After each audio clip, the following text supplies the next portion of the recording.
UP की राजनीति में इस वक्त एक ऐसा मुद्दा चर्चा में है जो सिर्फ नौकरी या रिटायरमेंट तक सीमित नहीं बल्कि उसका असर सीधे 2027 के चुनावी समीकरण पर पड़ सकता है। बात हो रही है प्रदेश के 1,43,000 शिक्षा मित्रों की, जिनकी रिटायरमेंट उम्र अब 60 से बढ़ाकर 62 साल किए जाने की तैयारी शुरू हो गई है। और दिलचस्प बात यह है कि सरकार ने अभी फैसला नहीं लिया है, लेकिन जिलों के अधिकारियों से राय जरूर मांगी है। यानी संकेत साफ है कि मामला गंभीरता से विचार में है। अब यहाँ सवाल उठता है कि आखिर अचानक ये मुद्दा इतना बड़ा कैसे बन गया। तो इसकी कहानी समझनी पड़ेगी शुरुआत से। साल 1999 में कल्याण सिंह सरकार ने गांवों में शिक्षा का स्तर सुधारने के लिए शिक्षा मित्र योजना शुरू की थी। मकसद था कम खर्च में ज्यादा से ज्यादा बच्चों तक शिक्षा पहुंचाना।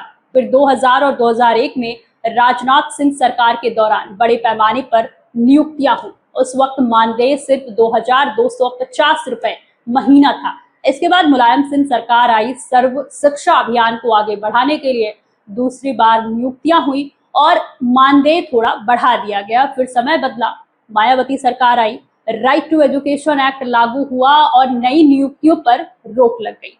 हालांकि उस दौर में बीटीसी ट्रेनिंग देकर शिक्षा मित्रों को स्थायी करने की कोशिश भी शुरू हुई। इसके बाद 2014-2015 में अखिलेश यादव सरकार ने बड़ा फैसला लिया। शिक्षा मित्रों को सहायक अध्यापक बना दिया गया और करीब 40,000 रुपए तक वेतन मिलने लगे। उस वक्त हजारों शिक्षा मित्रों को लगा कि अब उनकी जिंदगी पूरी तरह बदल जाएगी। लेकिन कहानी में सबसे बड़ा मोड़ आया 2017 में, जब सुप्रीम कोर्ट ने समायोजन रद्द कर दिया और शिक्षा मित्र वापस अपने मूल पद पर लौट आए। यहीं से नाराजगी, आंदोलन और संघर्ष का दौर शुरू हुआ। बाद में योगी सरकार ने मानदेय बढ़ाकर 10,000 किया और अब हाल ही में इसे 18,000 रुपए महीना कर दिया गया है। साथ में बीमा और कैशलेस इलाज जैसी सुविधाएं भी दी गई हैं। लेकिन अब मुद्दा सिर्फ मानदेय का नहीं रह गया बल्कि रिटायरमेंट उम्र का बन गया है। दरअसल 26 शिक्षा मित्रों ने सरकार को पत्र लिखकर मांग की कि जब सहायक शिक्षकों की रिटायरमेंट उम्र 60 से बढ़ाकर 62 साल की जा सकती है तो शिक्षा मित्रों को वही लाभ क्यों नहीं मिल सकता। उनका तर्क है कि वे भी शिक्षा व्यवस्था का हिस्सा हैं, इसीलिए उनके साथ अलग नियम क्यों। और यही मांग अब सरकार के दरवाजे तक पहुंच चुकी है। अपर राज्य परियोजना निदेशक प्रेम रंजन सिंह ने कई जिलों के बीएसए को पत्र भेजकर सुझाव मांगे हैं कि 60 साल पूरे कर चुके शिक्षा मित्रों का सेवा काल बढ़ाया जाए या नहीं। अब यहाँ से मामला सिर्फ प्रशासनिक नहीं बल्कि पूरी तरह राजनीतिक हो जाता है, क्योंकि यूपी में शिक्षा मित्र और अनुदेशक मिलाकर करीब 1,68,000 लोग हैं। राजनीतिक जानकारों का दावा है कि एक शिक्षा मित्र अपने परिवार और सामाजिक नेटवर्क के जरिए कम से कम 10 वोटर्स को प्रभावित करता है। यानी कुल असर करीब 16,80,000 वोटर्स तक पहुंचता है।